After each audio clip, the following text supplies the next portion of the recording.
Hi everyone! Welcome to my Diary of Debs, kung saan lagi tayo nagpa-fangirl. We support Filipino talents, P-pop groups, Filipino artists, Filipino talents. Kung naririnig niyo tong background song ngayon, diba? Medyo maingay kasi yung roommate ko nagpapatugtog. So, hopefully, hindi masyadong distracting siya sa video. But, I want to take this opportunity to watch yung official music video. And first time ever ko siyang mapapakinggan as well. Yung Multo by Cup of Joe. Very intriguing siya kasi nabasa ko yung ibang mga comments niya. I don't know what to expect because usually mahilig yung mga Filipino artists sa mga love songs. Pero yung comment, ang sabi is like Multo hits different when it's not a person but a dream not pursued. Deep meanings and realization just in minutes, diba? Sakit-sakit kaya nun kapag may gusto ka sa buhay pero hindi mo nagawa, hindi mo na-accomplish. May nagsasabi na memories feel like weapons talaga. 1 minute, it can be shield, keeping you protected from the pain you've been running away from. The next thing you know, it was the sword that pierced through, reminding you the shield was only made of your softest fabric, sharp, and was meant to stab you. Grabe naman yon!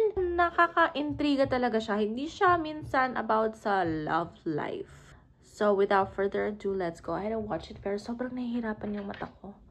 So, magsasalamin tayo. Okay, let's get it.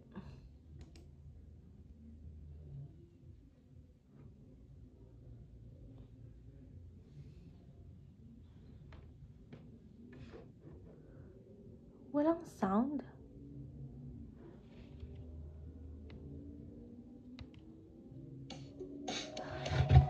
Naloko ako ah.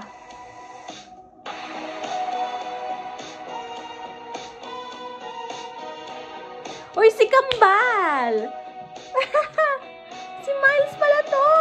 Kambal ko!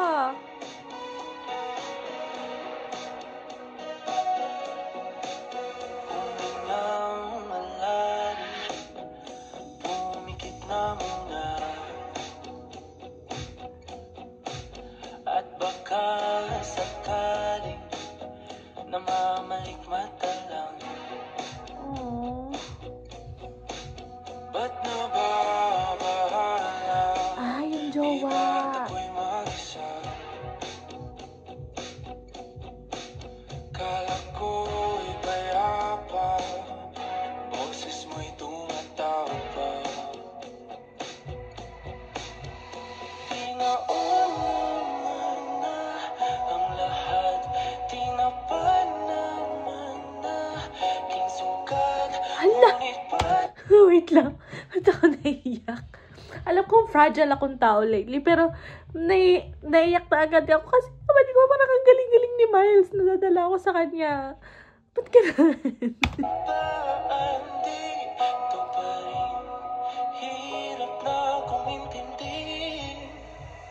Tanging panalangin, lubayan na sana. Dahil sa bawat tingin, mukha mo'y nakikita. Kahit saan man mapunta ay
Damn.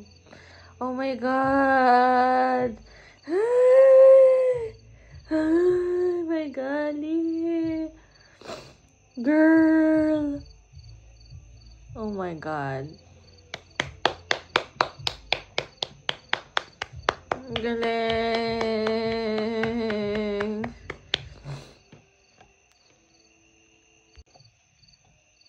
Potek. Hindi pa pala tapos.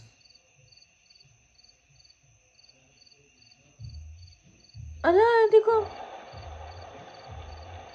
What?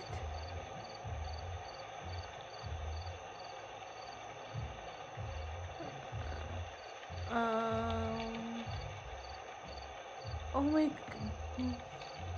Kailangan ko siyang panoorin ulit. All over again para mas maunawaan ko siya. Kasi, yung lyrics, di ko masyado siyang dinip dive. Tapos, more on nag-focus ako sa music video itself. Oh my, so iniisip ko tuloy kung multo ba si Elijah. Elijah yung pangalan niya, diba? Si Elijah.